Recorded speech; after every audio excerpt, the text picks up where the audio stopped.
Hey folks, it's Ben of the Sawtooth. It's about 3 o'clock on Friday afternoon. We're near the base of Galena Peak here looking at the snow on the ground on this 7,800 foot slope. What's been going on here is we've had a couple of pretty wet days, yesterday in particular. Big storms rolling through, fluctuating snow and rain lines. And here we're actually finding a mix of new snow, rain crust on top, and new snow at the very surface. So we had that squall that rolled through this morning. That's this snow here. We've got a little crust that formed on some newer snow underneath that's quite wet. This is a rain crust, and that was new snow that all got squatted by that. And then we have older snow that is also saturated with the rain. As we go further down the snowpack, everywhere we've got these crusts. There are pretty wet intervals of kind of ooey gooey snow associated with them. And even down towards the bottom of the snowpack, we've got pretty wet facets. So take home point of the story.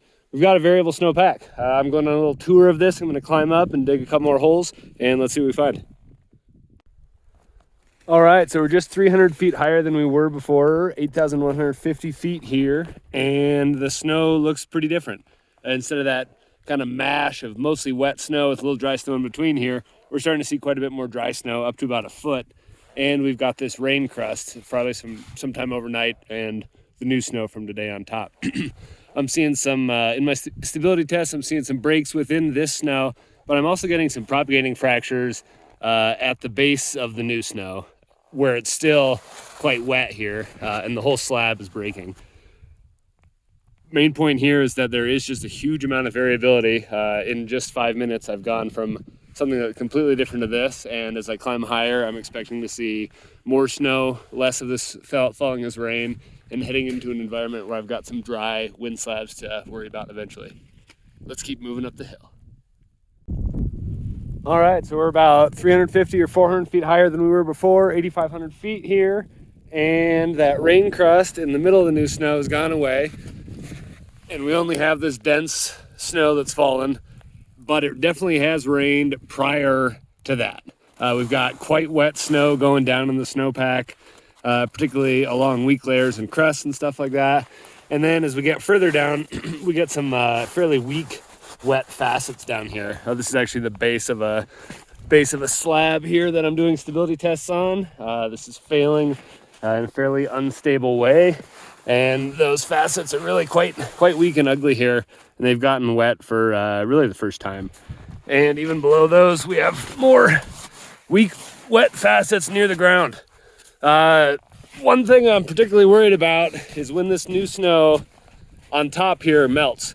It's April now, the sun's really intense. Even short periods of sun, an hour or two of sun, can melt a ton of this new snow and push the water from it quickly down into this weak snow underneath. If we're seeing that happening, we're really going to be worrying about these wet problems. Over the weekend, it looks like it's going to be pretty cool, and we're going to get continued light snowfall and clouds mostly. But even then, during periods of sun, be thinking about that sort of thing. There's going to be more snow as we continue up the mountain. This rain will have fallen as snow above there. Let's go see how much we find. All right, so we're 9,000 feet high. It is continuing to snow, and there's about 1.5 feet of new snow since Wednesday afternoon here. You can see the pretty clear line between the new snow and the old snow right here.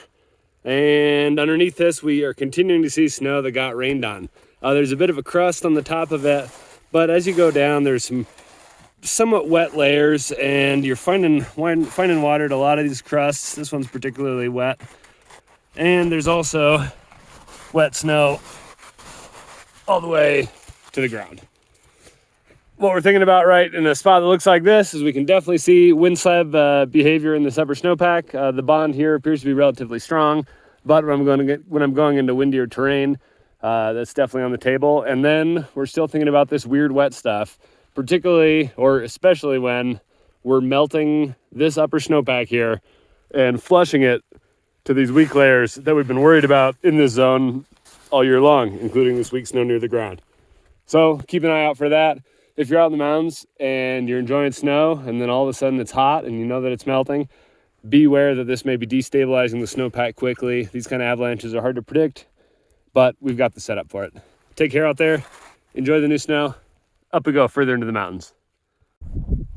All right, we're up here maybe 10,500 feet up on the ridge, and you can see there's just a hint of snow on the ridge. That's because the wind has been blowing a lot of the snow around. The snow that fell today, some of it's been falling with that wind, but as you can hear, the wind is transporting the snow right now. It's kind of a southwesterly wind that's blowing right here. We're looking off into this northwest bowl. There was a human triggered avalanche in here 3 days ago now, with just a little bit of snow and wind, and now we've thrown probably about a couple feet of snow on top of that same weak layer.